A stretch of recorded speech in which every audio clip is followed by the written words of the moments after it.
Ito yung sinasabi ko na walang nag-review na tumingin sa side mirror. Madami na nag-review nito. Automatic, ando na, given na yan, maganda, no? Quality, yung tela makapal. Pero ang tanong, ano ang itsura nito kapag nasa side mirror tayo?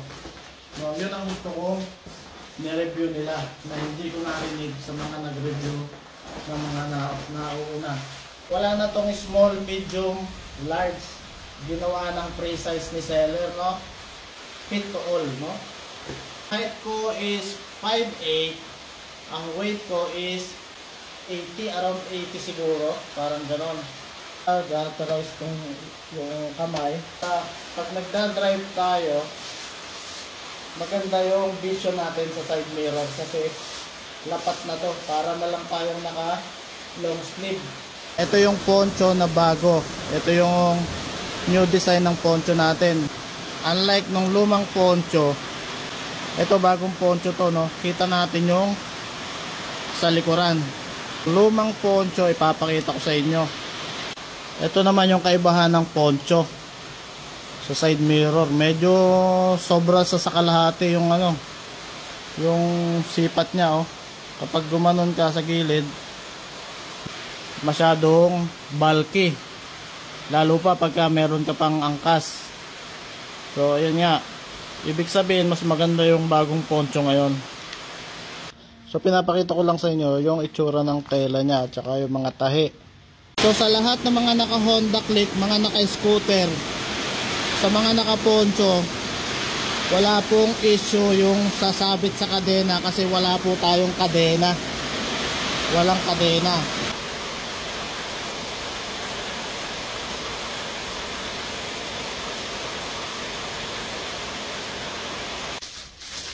Bagong parcel tayo mga paps. Buksan natin, no? Madami na nag-review nito. Madami na akong nakita pero meron akong hindi nakita sa kanila. Ito yung bagong design ng poncho raincoat. Totoo maganda. Ayan, oh, nakita ko na.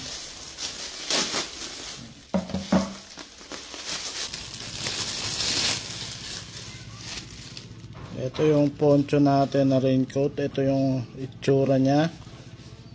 Yung pinakailalim, nasa na? Ito. Pakita natin. Ito yung ilalim. Yung loob. Teka, umaambon. Yung aking mga sinampay. Ito yung sa may pinakaulo nya. Meron siyang adjacent kung gusto mong higitin ng bahagya.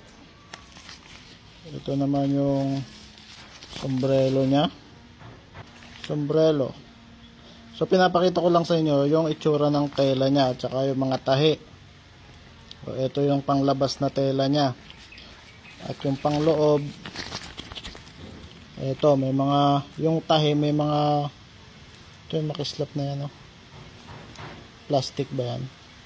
Parang nga naman hindi mabasa. Try naman natin suotin. At may papakita ko sa inyo kung ano yung review na gusto kong makita dapat sa kumpara dun sa lumang poncho. Ito yung ginagamit ko na lumang poncho. Although maganda rin naman yung tela nito, halos parehas lang.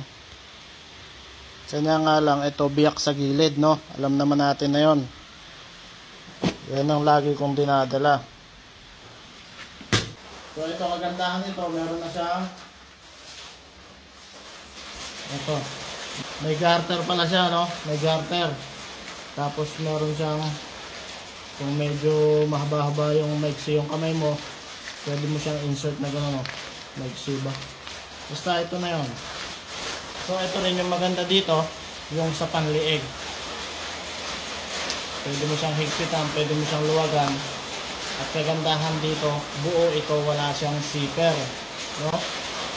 Hindi ka na mababasa sa dibdib. Lock natin.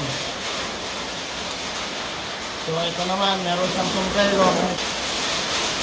Meron siyang higitan dito sa likod. Kita nyo ba? Ito, ang natin. Pwede mo siyang higitin. Ayan, para hindi na nakakasulang sa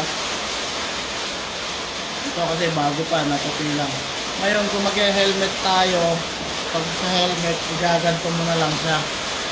Ayan. So ito meron tayong half face helmet. Kung maghahawak naman kayo ng helmet, hawakan nyo na dito sa tali. Sa dalawang strap.